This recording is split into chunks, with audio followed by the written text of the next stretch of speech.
Bonsoir.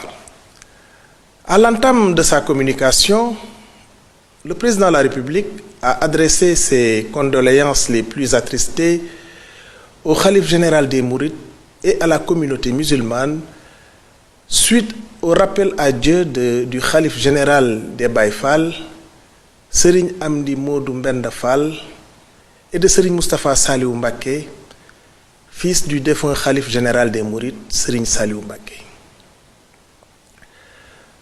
Le président de la République prend des décisions fortes pour redresser et moderniser la gestion des finances publiques.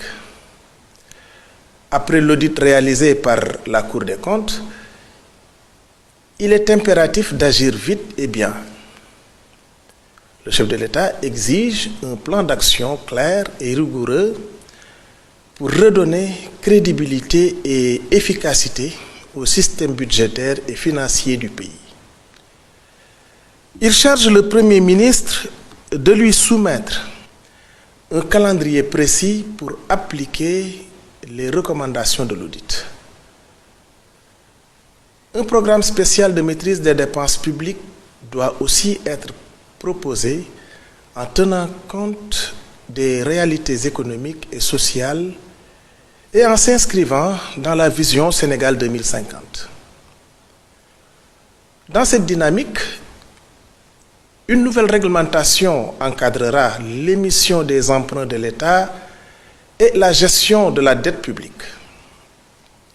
Le ministre des Finances et celui de l'Économie doivent proposer, sous la coordination du Premier ministre, un décret sur les emprunts de l'État ainsi qu'un cadre organisationnel modernisé. Le gouvernement est aussi appelé à accélérer la digitalisation des systèmes économiques et financiers, à garantir la fiabilité des informations budgétaires et à mieux planifier les investissements publics. Autant de réformes qui visent une gestion plus transparente et performante. Mais cette transformation ne se fera pas sans dialogue. Le président veut des concertations inclusives avec les syndicats, le secteur privé et toutes les forces vives de la nation. Objectif: expliquer la situation, bâtir un consensus et assurer une mise en œuvre responsable et solidaire des réformes. Autre priorité affichée, l'accès à l'eau potable pour tous, surtout en milieu rural. Le président demande au Premier ministre de renforcer les efforts pour garantir une distribution équitable et à coût maîtrisé. Un plan d'action global sera mis en place pour sécuriser la ressource en eau et moderniser les infrastructures d'approvisionnement. Cela passe aussi par une meilleure gestion des concessions et une tarification transparente, particulièrement en milieu rural.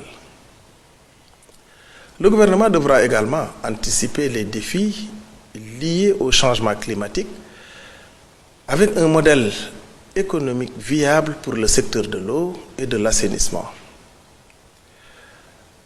L'État veut notamment développer des unités de dessalement et renforcer la lutte contre les inondations à travers des actions préventives et un meilleur entretien des infrastructures hydrauliques.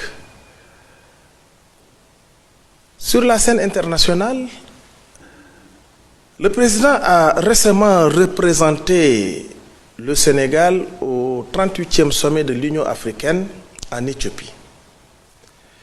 Il y a plaidé pour une Afrique plus souveraine et un financement renforcé des projets prioritaires du continent.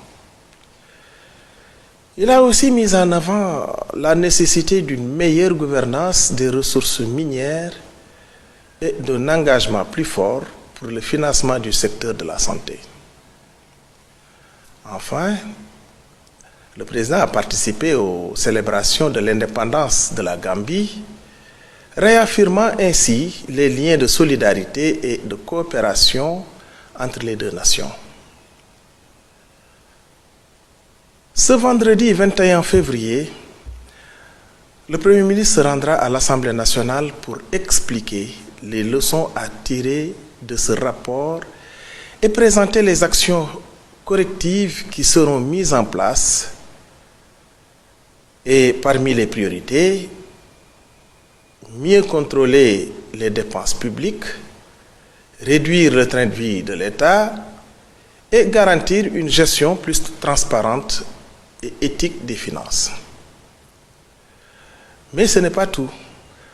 Le Premier ministre prévoit également une grande rencontre avec les partenaires sociaux le 27 février. Cette réunion marquera le début d'un dialogue ouvert et inclusif avec l'objectif de mobiliser tous les acteurs de la société, les syndicats, les employeurs, la société civile, autour d'un même projet, redresser l'économie du pays.